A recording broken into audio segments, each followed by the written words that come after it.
for me, it's Han Solo. That's his name, Han Solo.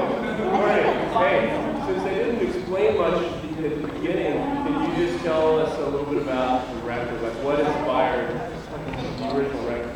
What inspired the original record? What was sort of like, what came first? Like, how did that all? Okay, all of the records are kind of the same record over and over again with different production. It's like the 7 feelings I have in 12 or 13 combinations, and then whatever they used to call it. All records are the same record. It's Courtney's Loves and Losses, volumes 1 through 6, whatever. So that's what inspired the songs. But we were traveling a lot of the time internationally, and no matter whether we were hanging out with like Blur or with, you know, college kids or high school dropouts that played in bands in Philly or, you know, wherever. Everybody was listening to Bob Dylan's Desire and Dre 2000 and all this kind of, you know, and D'Angelo and it was just all about this dry 70s kind of sound. And then, and so that's kind of what we wanted to make was, you know, this kind of heavy acoustic guitar, tight, you know, thing.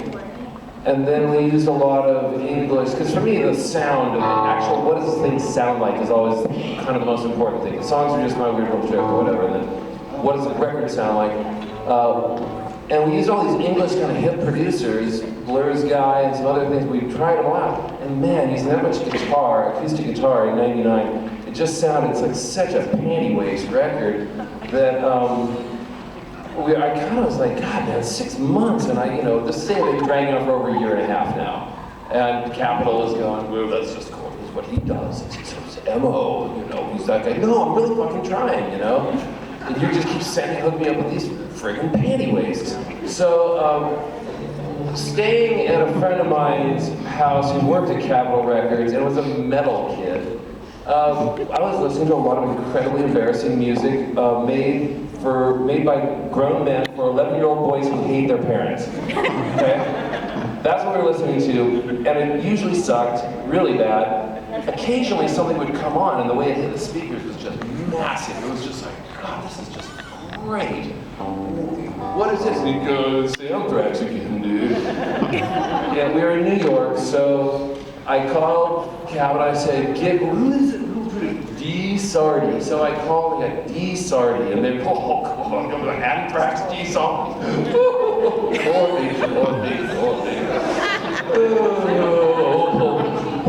Sure. Fine. You can have D. Sardi, I'm sure. Cheap. And so we did, you know, D. Sardi was like a big Brooklyn guy, you know, huge, big, young, kind of like, tough guy, shaved head, pants down to you, big old, big engineer boots, you know, walked like this. He's about 6'3", you know, never shaves, and you know, Dave's, you know, he puts his feet up on this, like, you know, $250,000 mixing board, with his big boots up on, because this is how I like to mix. You know, and he goes, listens to each track, and finally, I like that one. I just like that he waited till I find one track, makes a hair stand up on the back of my neck, and that's it, yeah, that's it. And he's actually less Sylvester Stallone than I do. So we got him for, you know, nickels on the dollar, and he made it sound amazing. You know, all this acoustic guitar, all these pretty harmonies, and he made it sound like, you know, yeah, you know, like good wood and bone and muscle and sinew kind of, you know, gorgeous record. And it just didn't sound all, you know, kind of sissy and trying to be professional and, you know, that kind of English thing of the day that those bands had back then. I think it was called dad rock, or dadcore. It was the first one that turned dad rock. Travis was the main one. They had a really beautiful record at the time, actually, but they did get that label, dadcore. So it didn't sound like that, and Sardi ended up, you know, bringing all those, Wolf Mother and Jet and their big hit, and he brought a lot of great rock. He made it sound right. So that's how that record sounded. Why that record is what it is.